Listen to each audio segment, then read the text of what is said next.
Hello everybody, this is Manu S and welcome to yet another Eternal News episode with more spoilers. So finally we get the next keyword reveal from Direwolf themselves. It's called Nightfall and explains what night is and how night happens that we already got teased from the last reveal, from the ally reveal.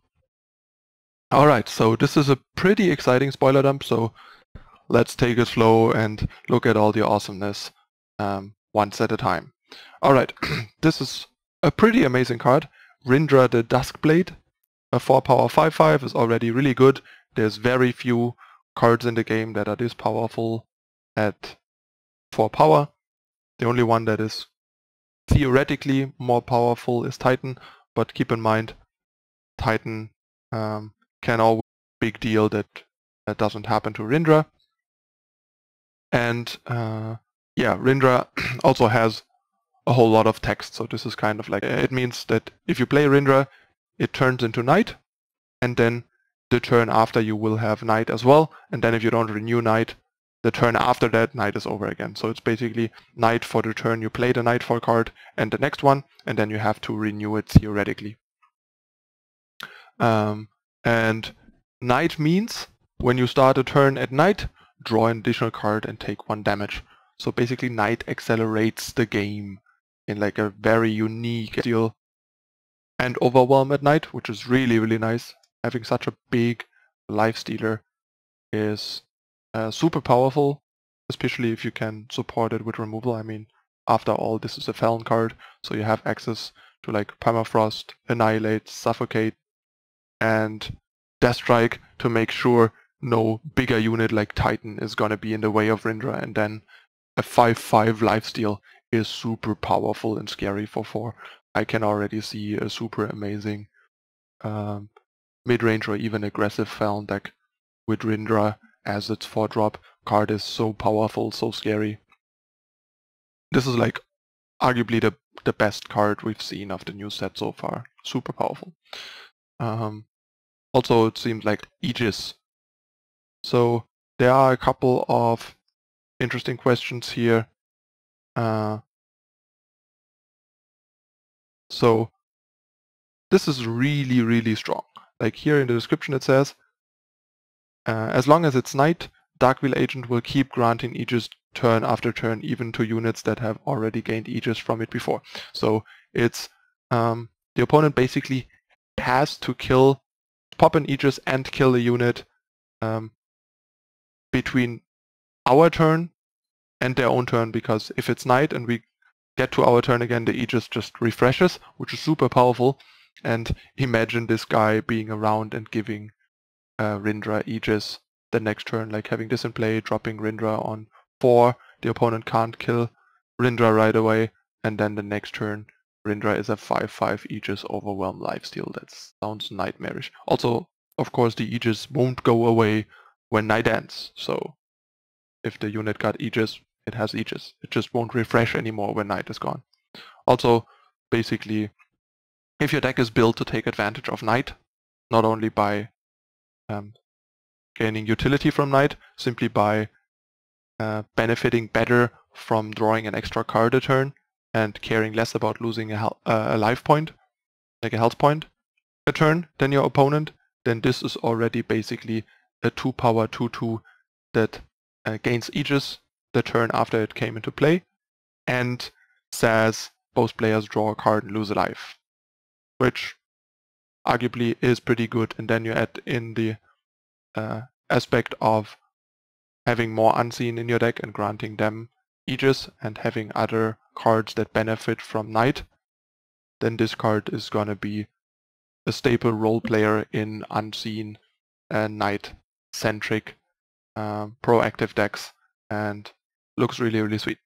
Also, I really love the artwork on these Unseen cards, like the Unseen looks amazing. Alright, on to the next card. Next we have Cover of Darkness. This looks like more of a draft card.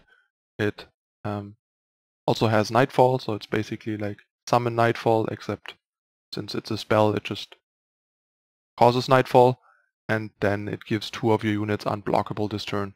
Just way too expensive and too low impact for what it does for constructed, but it's probably going to be a pretty decent limited card.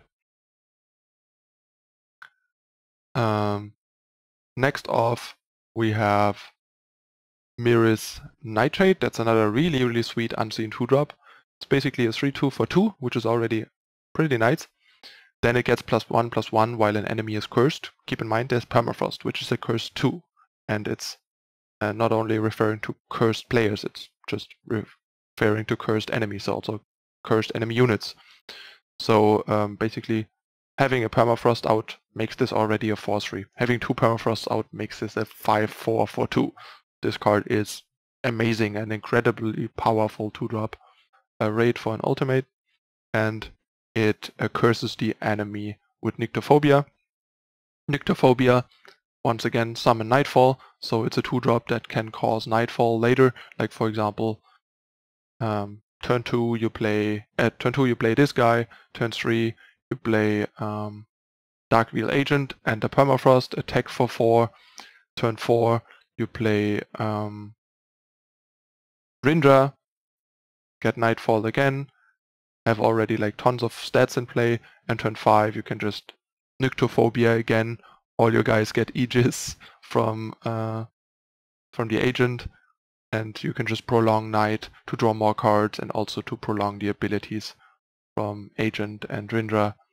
And there's an additional effect actually from Nyctophobia that the enemy takes 2 damage from Night, so like an additional damage. This card is almost Awakened Student level good, or possibly even better in a deck that benefits from all of its aspects. And yeah, Night killing the opponent quicker, pressuring them harder is really nice. This looks like a pretty amazing Feln aggro. Feln, or like the darker faction combinations, the darker alliances, there is a time Nightfall card, and this is, as you would expect, more of a defensive Nightfall card compared to the more aggressive ones we've seen so far, and providing you with a decent blocker and some extra health. This is almost as good as, say, Combri Healer, except that it's mono faction, making it much more flexible and being potentially even better in the right circumstances. Noteworthy is this is a cultist mage, not benefiting cards we will get, but this is definitely interesting. It's a very weird and unique new mechanic and thing that is heavily trying to use the digital space the card game provides, and that we have never seen. Quite interesting and kind of flavorful, and hopefully also will look really cool in game by like a nice the board turn. This looks really interesting and kind of exciting, and also very different, and I think it will change the game drastically. But I am definitely excited and looking forward to see how this is going to be implemented and how it's going to play out. This is an interesting direction they are exploring, doing such drastically impactful and changing mechanics that use the digital space in such a creative way.